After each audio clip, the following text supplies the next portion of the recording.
ya nên sẽ đủ cú chỉ bao cái lu cú oa đâu có xa lì có xa xin dù xí chơi tao cho cái đây có oa đâu cú xa lì cú xa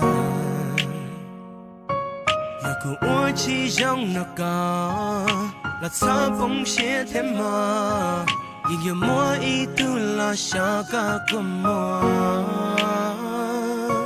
vì chỉ hơi yên chỉ ta chỉ cú nhớ cũng chỉ ta cú chỉ hai đã chỉ ở cả một lúc đó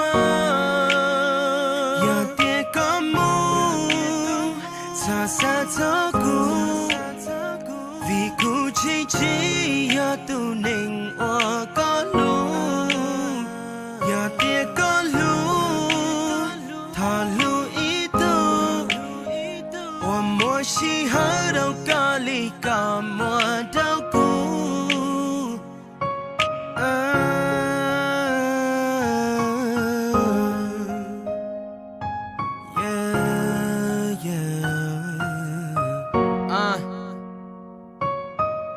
I told myself a million times, my heart keeps breaking, so I just keep writing rhymes. Ain't nothing gonna cut it off. I'm at that point in life where I thought I saw it coming, but it happened every time. I'm still so blind from all this love, and the pain just keeps coming.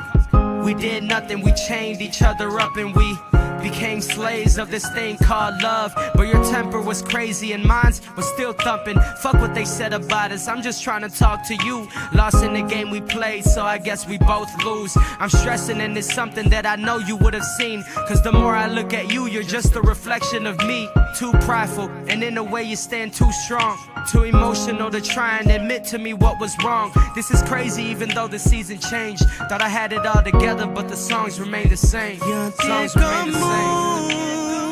Xa xa cho cú vì cú chỉ ở tu nên ở có lu giờ tiếc có lu thà lu ý tu và mua chỉ hơi đâu có lý cả